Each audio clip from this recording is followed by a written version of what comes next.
আবার হুজুর রহমতুল্লাহ আলাই মাদ্রাসাতুস সাকালাইন খুলেছিলেন, যেখানে জিন জাতিকেও পড়াইতেন, মানব জাতিকেও পড়াইতেন উনি। সুবহানাল্লাহ। উনি শেখুল ইনস ওয়াল জান। মাদ্রাসাতুস সাকালাইন উনার মাদ্রাসা। সেই মাদ্রাসায় মুফতি মুজাফফর শাহ রহমতুল্লাহ আলাইও পড়াইছেন। তবে মুফতি মুজাফফর শাহ রহমতুল্লাহ আলাই শুধু মানুষদেরকে পড়াইতেন, জিনদেরকে না। উনি নাকি একদিন বলছিলেন যে হুজুর আপনি জিনদেরকে যখন পড়ান আমাকে একটু বসার সুযোগ দেবেন। বলে তুমি এখানে বসতে পারবে না। বলে হুজুর আপনি বললে আমি একটু বসবো।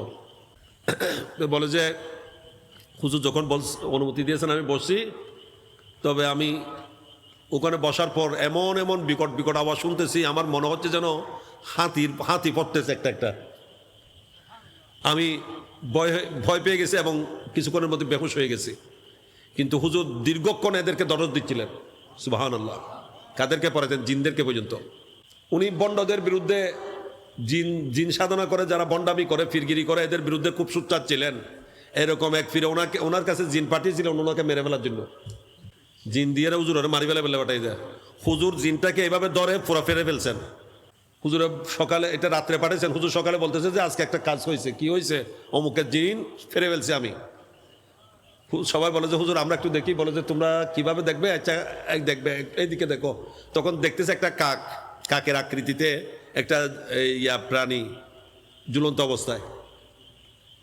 তো মুফতি মুজাফফর শাহ রহমতুল্লাহ বলতেছেন যে আবেদ শাহ মুজাদ্দিদি রহমতুল্লাহ কোন পর্যায়ের আলেম, ওনার এলম মাফার মতো আলেমও বাংলাদেশে নেই। ওনার এলম মাফার মতো আলেমও বাংলাদেশে নেই। আমি তো ওনার কিতাব পড়লে আশ্চর্য লাগে আমার। ওনার অনেক কিতাব এখনো ছাপানো হয় নাই, কলমে নুসখা রয়ে গেছে। ওনার একটা আদত, এটা ওনার ওয়াজের মধ্যে ছিল, এটা ওনার লেখনির মধ্যে। প্রত্যেকটা আয়াতের এবারতুন্নস, দেলালতুন্নস, ইশারাতুন্নস, একতাজাউন্নস, চারোটা সাবেত করবেন। এই আয়াতের এবারতুন্নস কি, এগুলা মাদ্রাসার ছাত্র, মাদ্রাসার হুজুরা বুঝবে যে প্রত্যেক নসের মধ্যে 4টা বিষয় থাকে। জি হুজুর, ইনি এই আয়াতের এবারতুন্নস কি, দেলালতুন্নস কি, ইশারাতুন্নস কি, একতাজাউন্নস কি, চারোটা তুলে ধরতেন। আমি এইভাবে আলোচনা করতে বা এইভাবে লিখতে আমি আর কোনো আলেম দেখি না আমার জীবনে। সুবহানাল্লাহ। তবে আমি আমাকে সৌভাগ্যবান মনে করি এই জন্য যে আল্লাহ তাআলা দয়া করেছেন, যাদের সোহবতে থাকার বা যাদের খেদমত করার সৌভাগ্য দিয়েছেন।